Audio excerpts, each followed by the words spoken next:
오늘 우리가 읽은 이 사사기라는 책은 성경에서 별로 인기가 없는 책입니다.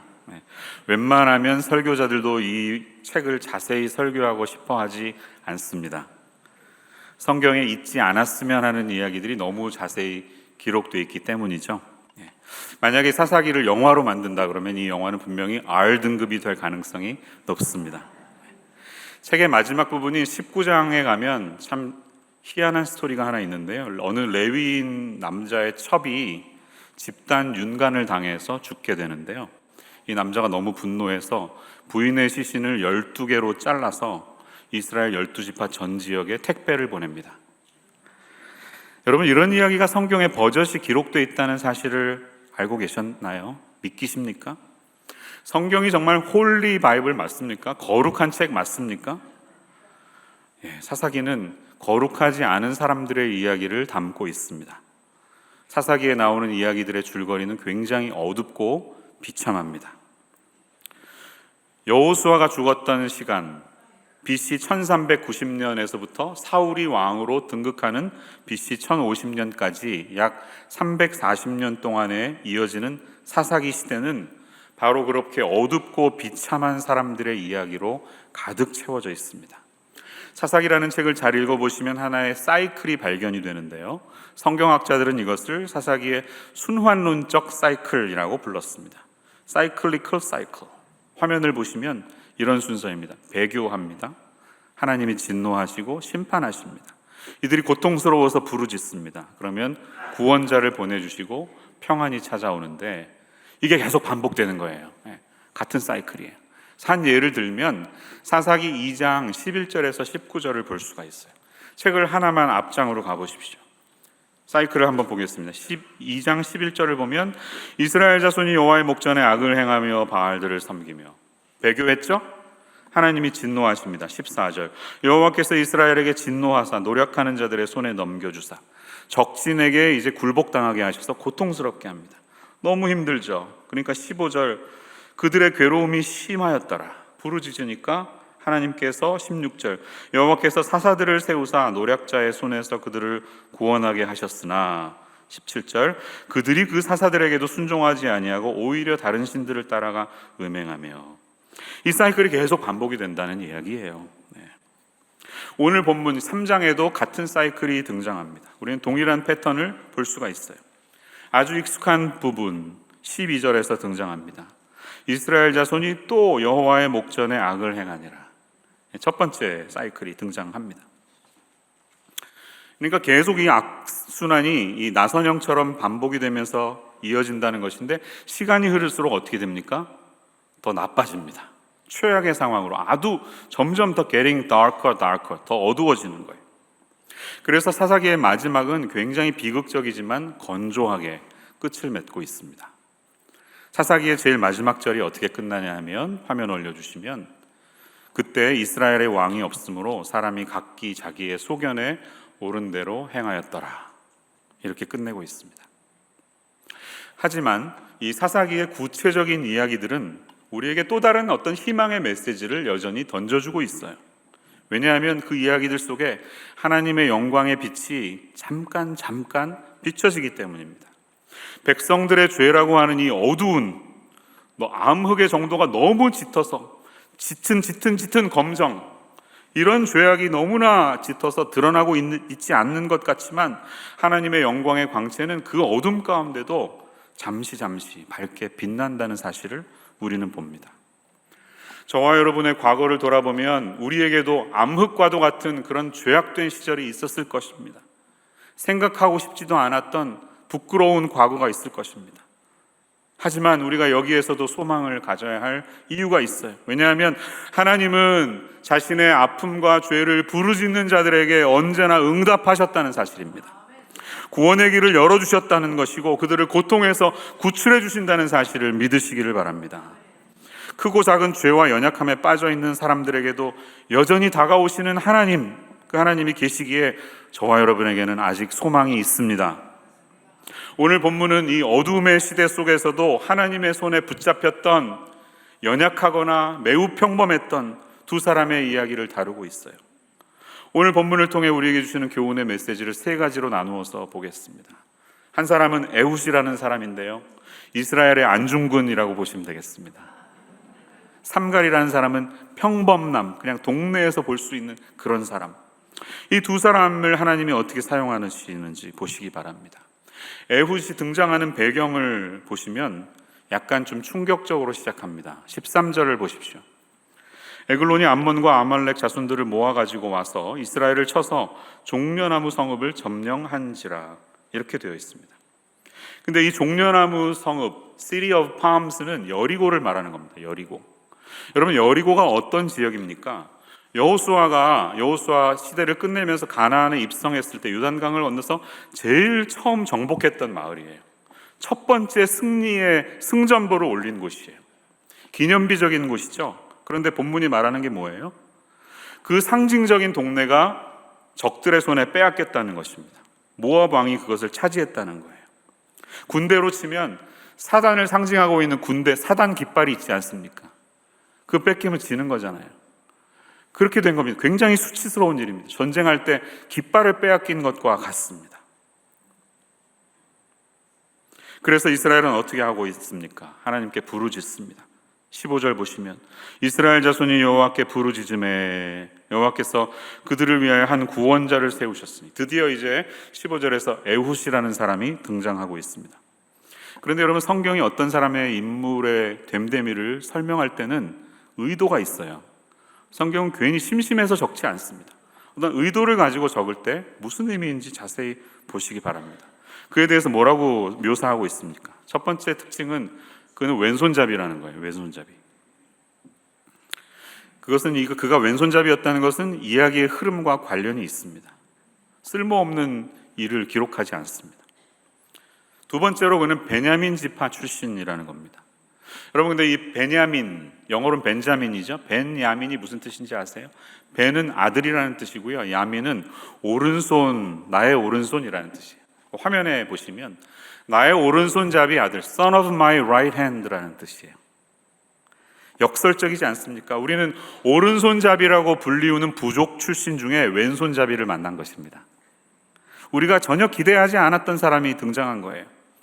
대대로 농구 선수만 나오는 집안, 다 모든 사람이 190m, 190cm, 2m 이런데 갑자기 160 이하인 사람이 등장한 거예요. 저자가 분명히 여기서 말하고자 하는 의도가 있을 것입니다. 여러분, 요즘이야 왼손잡이는 사회 속에서 전혀 문제될 게 없죠. 누가 왼손잡이 가지고 뭐라 그럽니까? 인구의 약 10분의 1 정도에 해당하는 이들은 오히려 우뇌가 굉장히 발달되어 있기 때문에 관계성이 좋다고 합니다. 다른 사람들에게서 공감을 얻어내는 능력이 강하대요. 그래서 비즈니스를 잘한다고 합니다. 유명한 예술가인 사람들, 피카소, 레오나르도 다빈치, 미켈란젤로, 라파엘, 베토벤은 모두 다 왼손잡이입니다. 또 위대한 정치가 혹은 사상가였던 처칠, 나폴레옹, 간디, 슈바이처, 뉴턴, 아인슈타인, 니체, 괴테도 다 왼손잡이였습니다. 그렇다고 해서 왼손잡이들이 모두가 다 천재이거나 훌륭한 사상가는 아니죠. 다만 그들의 특이성 때문에, 예를 들면 야구 같은 스포츠에서는 왼손잡이가 굉장히 인정을 받습니다. 유리한 점이 많습니다.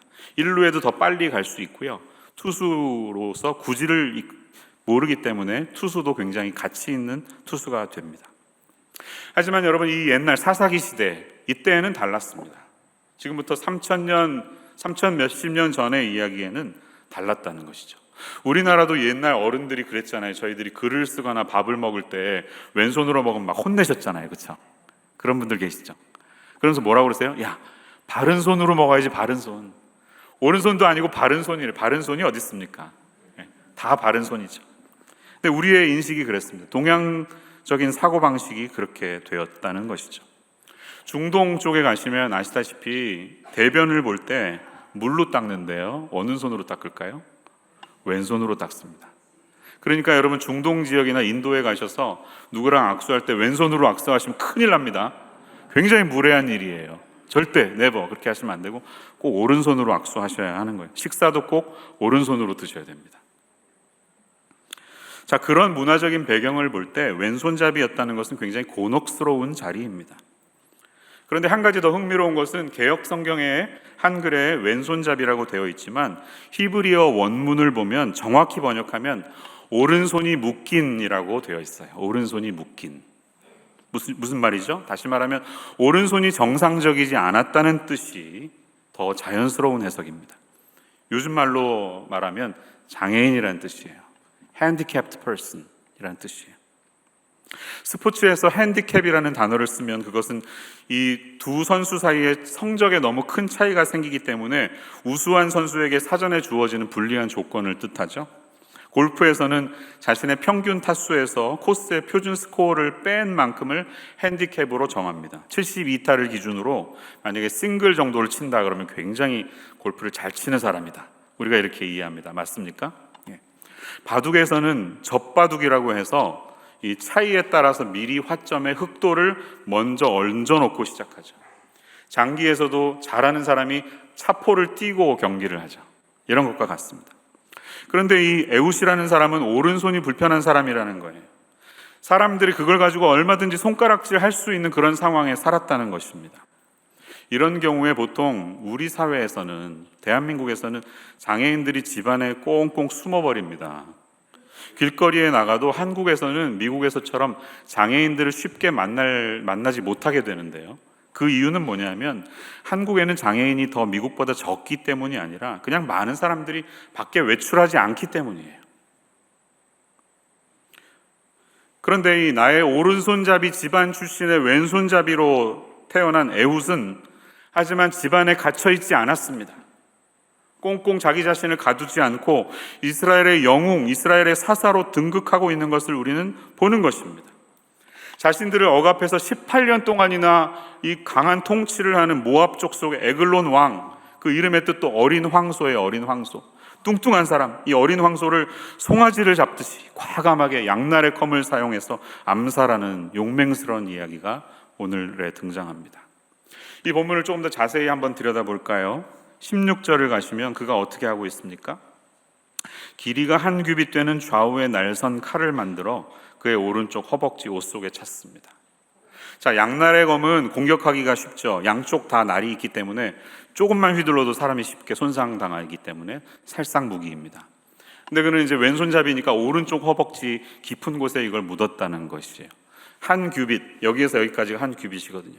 긴 30cm 정도 되는 칼을 차고 무사 통과합니다. 왕이 있는 서늘한 다락방, 영어로 보니까 cool roof chamber라고 말하는데 거기까지 무사 통과합니다. 어떤 영어 성경에 보니까 cool roof chamber를 여름 별장이라고 해석했습니다. 저는 이 해석이 맞는 것 같아요.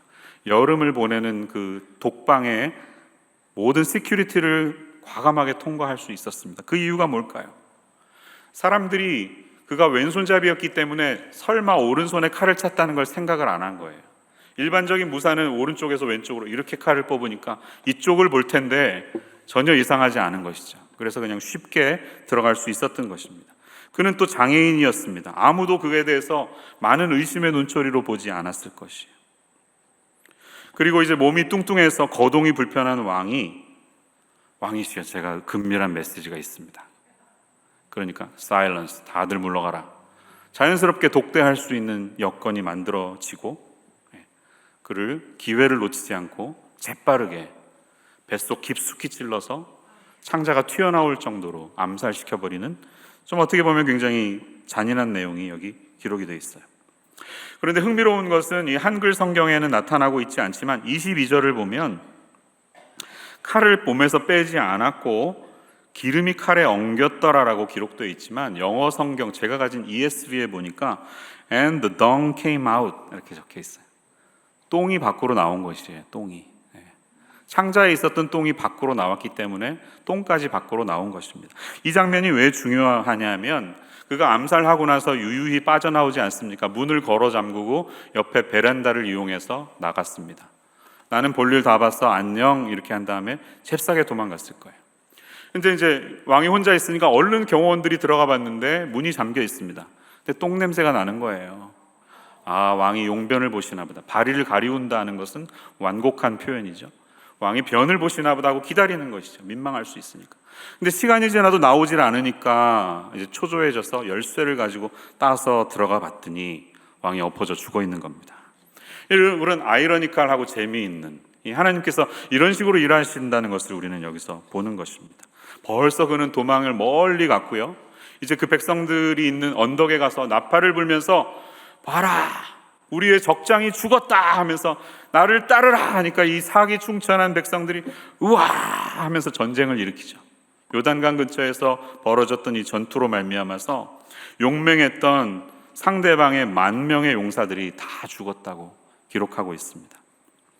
그리고 결론은 30절을 보니까 그날의 모압이 이스라엘 수하에 굴복함에 그 땅이 80년 동안 평안했다고 말합니다. 80년이라는 긴 세월 동안 아무 문제 없이 이들이 평화를 보낼 수 있었던 것입니다. 여러분, 에웃의 이야기가 우리에게 주는 교훈이 무엇일까요? 첫 번째로 우리가 기억해야 할 사실은요, 전혀 기대하지 않았던 방식으로도 일하시는 하나님을 보아야 한다는 사실입니다. 전혀 예상하지 못했던 방법으로도 하나님은 역사하십니다.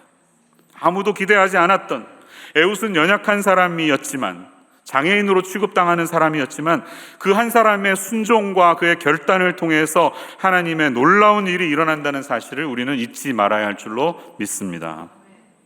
여러분, 20세기와 21세기, 1900년대와 지금 2000년대에 일어나고 있는 역사적인 부흥, 리바이벌이 일어나고 있는 장소들을 보면요, 놀랍게도 대학교 캠퍼스에서 일어나고 있습니다.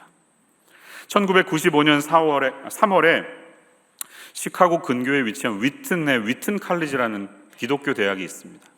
금요일 저녁에 월드 크리스천 펠로우십이라는 모임이 있었고요. 평범한 모임이 끝났는데 왠지 무슨 일이 일어났습니다. Something happened. 그래서 그 자리에 임한 어떤 하나님의 임재가 너무 강력해서 사람들이 그 자리를 떠나지 않기 시작했습니다. 자연스럽게 시간이 언제 흘렀는지도 모르고 밤을 지새게 됐고, 계속해서 모이는데 콘서트는 있으니까 옆에 있는 옆 교회에서 매일 저녁 집회를 해야 할 정도로 이 감격이 계속 지속이 되었습니다. 우리는 그것을 위튼에서 일어났던 부흥이라고 말합니다. 지난 2월 8일 켄터키 윌모어라고 하는 작은 소도시에 위치한 에스베리 대학교 유니버시티에서 일어났던 부흥, 여러분 아마 뉴스를 보신 분이 계실 거예요. 그곳은요, 평범한 대학생들, 아주 작은 크리스찬 사립학교, 전교 학생이 1600명밖에 되지 않는 수요일 어느 채플 시간, 평범한 아침 채플을 마쳤는데 20-30명의 학생들이 그 자리를 떠나지 않고 기도하기 시작했을 때 갑자기 뭔가가 일어났습니다. 놀라운 감동이 이 전체를 휘감으면서 그때부터 기도와 찬양과 죄에 대한 고백과 간증이 끊이지 않고요, 지금 이 시간까지 계속 집회가 24시간 이어지고 있어요. 11일째 부흥이죠. 1970년에도 비슷한 일이, 같은 일이 에스베리 대학교에 있었다고 합니다. 여러분, 그런데요, 이 대학교 캠퍼스에 일어난 부흥은요, 어떤 거창하고 위대한 인물들이 초청 연사로 와서 메시지를 전했을 때 일어나지 않았습니다. 그냥 평범한 모임이었는데 하나님께서 그 자리에 임하셨습니다. 지금도 그 에스베리 채플의 예배는요, 그냥 기타 하나, 피아노 하나 가지고 하고 있어요. 화려한 조명도 없고 스크린에 쏘지도 않습니다. 아주 검소한 그 자리에서 놀라운 일이 벌어지고 있습니다. 그런 평범하고 연약한 대학생들의 모임 중에 부흥이 일어났다는 사실이에요. 여러분, 요즘 이 MZ 세대들, 대학생들이 얼마나 힘들게 살아갑니까? 갑자기 또 예상치 않았던 경기 침체가 왔어요. 제 아들도 지금 4학년인데요. 기업마다 신규 직원을 채용하는 게 아니라 있는 기존 직원을 잘라내는 분위기니까 얼마나 얘가 스트레스를 받는지 몰라요. 그런 모습을 보는 부모의 마음이 참 안 됐습니다. 하지만 여러분, 하나님이 일하시는 방식을 여기서 보시기 바랍니다. 하나님은 고집스럽고 말도 안 듣고 자기 제멋대로 하고 있는 기성세대를 사용하시지 않고 새로운 세대를 일으키셔서 주의 일들을 이루어 가신다는 것입니다. 한반도에 1900년대 초에 강물처럼 몰려왔던 이 수많은 젊은이 선교사들의 삶을 보세요. 20대 초반, 20대 중반 선교사들이 한국 땅에 왔습니다. 그 당시 미국에서 있었던 학생 자원운동, Student Volunteer Movement에서 큰 은혜를 받은 20대 젊은이들의 헌신으로 말미암아 하나님은 세계 선교 역사의 한 획을 긋게 하셨습니다. 저와 여러분은 이러한 사실을 잊지 말아야 하겠습니다. 우리가 비록 지금 영적으로 굉장히 어두운 시대를 살아가는 것처럼 보이지만, 그래서 이 젊은이들은 그저 머리에 염색이나 하고 몸에 문신이나 하고 그렇게 살아가는 것 같지만, 하나님은 전혀 예상하지 못한 방식으로 새로운 세대를 우리 가운데 심어두셨음을 저는 믿습니다. 그것이 우리가 다음 세대를 위해서 투자하고 기도해야 하는 이유이기도 합니다. 그들은 연약해 보이고 평범해 보이는 사람들이지만, 그들이 하나님께 충성하며 나아갈 때 하나님은 이들의 헌신을 통해서 놀라운 일을 이루실 줄을 믿습니다. 두 번째 인물을 통해, 삼갈을 통해 우리는 그 사실을 더 분명히 깨달을 수가 있어요. 삼갈은 어떤 사람인가요? 에웃에 비하면 그는 보잘것없는 사람입니다. 일단 분량에서도 굉장히 차이가 납니다. 에웃은 19절, 19절이나 묘사됐지만 삼갈은 한 절, 딱 한 절. 19대 1이에요. 삼갈은 사사기에 등장하는 6명의 소사사, 삼갈, 돌라, 야일, 입산, 엘론, 압돈 중에 첫 번째 인물입니다. 이 소사사들은 그들에 관한 기록이 기드온이나 삼손, 드보라처럼 방대하고 길게 기록되어 있지 않았기 때문에, 간략하기 때문에 소사사라고 불립니다. 사사기에서 이들은 주연이 아닌 조연 배우처럼 보입니다. 딱 한 절, 삼갈 한 절. 물론 5장 6절을 보면 삼갈의 이름이 한 번 더 나오긴 합니다. 한번 올려주실까요? 아나세 아들 삼갈의 날에는, 또는 야엘의 날에는 대로가 비었고 길의 행인들은 오솔길로 다녔도다. 오솔길 전도사님 이름도 여기 나오네요. 그런데 여러분, 유일하게 삼갈의 이름이 딱 오로지 그의 이름만 기록된 것은 3장 31절 한 번뿐입니다. 그 이후에는 성경에 전혀 등장하지 않고 있어요. 성경이 그에 대해서 자세히 기록하지 않기 때문에 우리는 그가 어떤 사람인지 알 수 없습니다. 하지만 삼갈은 분명히 이방인이다라고 추측할 수 있는 이유가 있어요. 그것은 그의 이름이 아낫의 아들이라고 기록되어 있기 때문입니다. 아낫의 아들 삼갈. 이 히브리어인 벤 아낫을 번역한 것인데, 아낫은 우가리트 신화에 등장하는 전쟁의 여신입니다. 바알의 여동생 혹은 바알의 아내예요. 그러니까 삼갈은 이방 여신이었던 아낫의 아들이라고 불린 것을 보면 그 집안이 과거에 아낫신을 섬겼던 이방인 출신이었을 가능성이 많습니다. 이방인이면서 그것도 이방 신을 섬기는 그런 집안에서 이스라엘의 사사가 놀랍게도 나온 것이에요.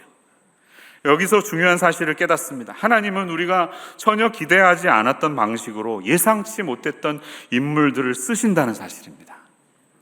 구약의 역사를 보면 하나님은 이스라엘 백성들의 삶도 쓰셨지만 하나님을 진실이 찾는 이방인들의 삶도 쓰셨죠. 하나님의 역사를 듣고 정탐꾼들을 도와서 탈출할 수 있도록 도와줬던 기생 라합의 경우를 생각해 보세요. 시어머니 나오미의 하나님을 나의 하나님으로 믿고 끝까지 따랐던, 마침내 다윗의 조상이 되고 예수님의 조상이 된 룻의 삶이 대표적입니다. 여러분, 하나님은 준비되었던 사람도 쓰시지만 전혀 예상하지 못했던 사람도 쓰십니다. 우리가 하나님을 만나고 부르심을 받을 때 우리의 과거는 문제되지 않는다는 사실을 잊지 마세요. 내가 부족하고 부끄러웠던 과거에 매여서 나는 전혀 가능성이 없어 사용받지 못할 거야 라고 함부로 단정해서는 안 됩니다. 그 어떤 사람이든 살아계신 하나님을 온전히 만날 때 우리의 과거의 부족함과 죄악들은 여전히 극복될 수 있습니다. 하나님의 일꾼으로 쓰임받을 수 있습니다. 우리는 여기에서 두 번째 깨닫는 교훈을 발견하게 되는 것이죠. 그것은 작은 일에 충성하는 사람도 인정해 주시는 하나님을 보아야 한다는 사실입니다. 작은 일에 충성하는 사람. 삼갈의 삶은 에웃과 비교하면 견줄 수 없을 정도로 주목받지 않았죠. 주연 배우는 아니고 조연 배우였습니다. 하지만 삼갈의 이야기는 하나님 앞에서 진정한 조연은 없다는 사실을 우리에게 알려줍니다. 딱 한 줄로 표현된 인생이지만 그는 여전히 하나님께 귀하게 쓰임받은 사람이었습니다. 여러분, 그 어떤 사람이든 하나님의 일꾼이 될 수 있다는 희망을 저와 여러분에게 주고 있다는 사실이에요. 내가 10년 동안 찬양대를 섬겼지만 단 한 번도 솔로가 돼보신 적이 없었던 사람들, 손 들지 마세요. 네. 저에게 따지지 말고 지휘자님께 따지세요. 네. 이런 분들을 향해서 하나님이 오늘 말씀하시는 겁니다. 그 역시 이스라엘을 구원하였도다. 그도 이스라엘을 구원하였도다. 31절. He also saved Israel. 이라는 사실을 붙드시기를 바랍니다. 아브라함 링컨이 이런 말을 했다고 하죠. 하나님은 평범한 사람들을 제일 많이 사랑하신다. 왜냐하면 평범한 사람들을 제일 많이 만드셨기 때문이다. 그랬대요. 영웅이나 스타는 몇 명 될 수 없기 때문에 우리 모두가 다 영웅이 될 수 없습니다. 그렇기 때문에 소박하게 충성하는, 이름 없이 충성하는 사람들이 하나님 나라에는 더욱더 많이 필요합니다. 이름 없이 조용히 봉사하시는 성도님들, 밤 늦은 시간에 몰래 교회에 와서 교회 청소하고 조용히 불 끄고 가시는 분들, 이런 분들이 우리에게 더 소중하고 필요하다는 사실이에요. 성경에 등장하는 약 1890명 정도의 인물 중에서 우리 사람들의 기억에 오랫동안 남는 인물은 기껏해야 10%도 되지 않습니다. 나머지 90%의 인생은 그냥 잠깐 이름이 언급되고 스쳐 지나가는 사람들입니다. 그러나 그렇다고 해서 그들의 헌신과 충성이 절대로 가치가 없다거나 중요도가 낮은 것은 아니었습니다. 우리는 이 사실을 반드시 기억해야 할 줄로 믿습니다. 삼갈에 대해 살펴보면서 또 우리를 놀라게 하는 사실이 있는데요, 그가 들었던 무기예요. 그는 600명이나 되는 사람을 죽였는데 소를 모는 막대기 하나로 죽였습니다. 블레셋은 철기 문화가 가장 발달되어 있었던 족속이에요. 무기로 비교하면 상대가 안 됩니다. 근데 어떻게 그가 승리할 수가 있었을까요? 무슨 신무기를 들었던 것도 아니고 비밀 병기가 있어서 갑자기 광선이 나가거나 한 것도 아닌데 그냥 일상의 삶에서 사용하는 소몰이 막대기를 가지고 그가 승리했던 이유가 뭘까요? 누구 때문일까요? 여기에 세 번째 교훈이 있습니다. 그것은 이 모든 일의 진정한 주인공이신 하나님을 보아야 한다는 사실입니다. 여러분, 그가 들었던 막대기는 블레셋 사람의 무기에 비하면 너무 보잘것없는 것이었지만 하나님의 손이 그와 함께 하셨기 때문에 그가 이기지 않았습니까? 삼갈이 소를 모는 막대기를 잡았을 때는 그것은 그냥 소를 모는 막대기이지만 하나님이 그의 막대기를 잡으실 때는 블레셋을 이기는 강력한 무기가 된다는 사실입니다. 내가 가진 도구가 무엇인가 보다 내가 가진 도구를 누가 잡고 있는가가 더 중요하다는 것입니다. 이것이 우리에게 주는 하나님의 교훈이에요. 소 모는 막대기도 하나님의 손에 붙잡히면 얼마든지 주님의 일을 이룰 수 있다고. 모세가 들었던 양을 치던 그 평범한 지팡이로 이스라엘 백성을 가나안까지 인도했던 그 지팡이를 떠올려 보세요. 어린 다윗이 던진 이 물맷돌 몇 개가 거인 골리앗을 쓰러뜨릴 수 있었던 이유가 뭘까요? 무명 소년이 들고 왔던 떡 5개와 물고기 2마리가 예수님의 손에 잡히자 5,000명을 먹이는 기적이 왜 일어났겠습니까? 우리의 삶이 하나님의 손에 잡히면 그런 일들이 일어난다는 사실을 기억하세요. 설교의 결론입니다. 저를 한번 따라해 주세요. 시시해도 바치면 하나님이 쓰십니다. 이 얘기를 드리는 겁니다. 테레사 수녀를 아시죠? 콜카타에서 평생을 이 인도의 고아들, 연약한 아이들을 고아원에서 특별히 이 문둥병 걸린 사람들을 치료했던 그분이 노벨 평화상을 받게 돼서 많은 기자들이 이제 취재하기 위해서 왔는데 그렇게 키가 작은지 몰랐답니다. 150cm가 안 된대요. 마더 테레사 어디 갔지 막 찾을 정도로 너무 작아가지고 기자들이 놀랬다는 것입니다. 그런데 그는 나는 하나님의 손에 붙잡힌 몽당 연필에 불과합니다. 종종 이렇게 말했다고 합니다. 저도 그 표현을 참 좋아하는데요. 어제 이것을 검색해 보니까 The Joy in Loving, A Guide to Daily Living, 사랑의 기쁨, 일상생활 지침서라는 책에 그런 내용이 있다고 하는데 인용해 보면 나는 하나님의 손에 들린 작은 연필입니다. 그가 생각을 하도록 하십니다. 그가 글을 쓰도록 하십니다. 그가 모든 것을 하십니다. 때론 힘들기도 합니다. 나는 부러진 연필이기 때문입니다. 그러나 그가 그것을 깎아 사용하십니다. 이렇게 말했다는 것이죠. 우리가 하나님 앞에 몽당 연필이어도 쓰임받을 수 있다는 사실이에요. 제가 어린 시절에 제 기억의 뇌리에 박혀서 잊지 못하는 찬송가가 하나 있어요. 저는 가사를 이렇게 기억합니다.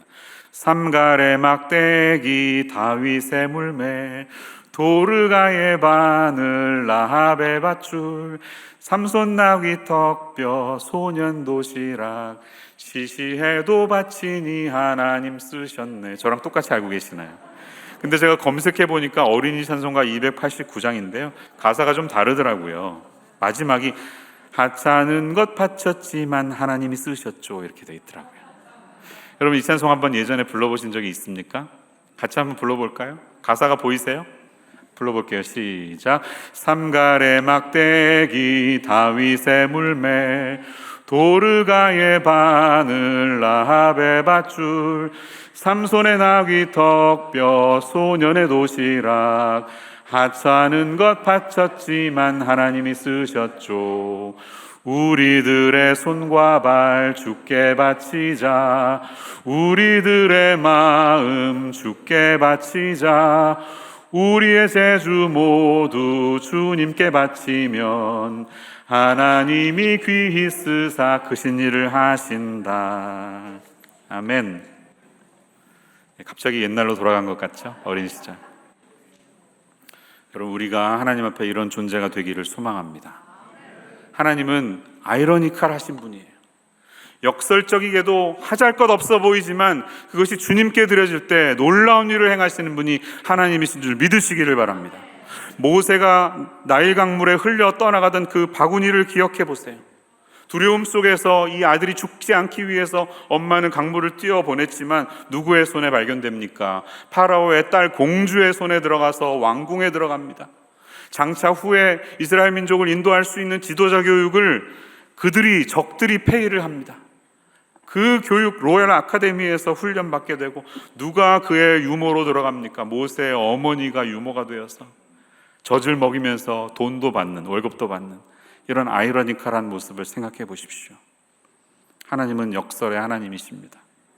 그리고 우리는 예수님의 이야기를 여기서 결코 뺄 수가 없습니다. 하나님은 인간의 가장 깊은 필요인 우리의 죄 문제를 해결하시기 위해서 그분이 인간의 모습으로 이 땅에 오실 줄 누가 알았겠습니까? 그것도 왕궁이 아니라 평범한 목수의 아들로, 가난한 목수의 아들로 태어날 줄 누가 알았겠으며 구유에 누긴 이 연약한 아기의 모습으로 올 줄 누가 상상했겠습니까? 사탄도 뒤통수를 맞은 것 같아서 사탄은 끝까지 예수님의 사역을 방해하기 위해서 십자가에 못 박혀 달리신 순간까지도 막 유혹하잖아요. 네가 하나님이면 거기서 내려오라고 사람들을 통해서 유혹합니다. 역설의 하나님이세요.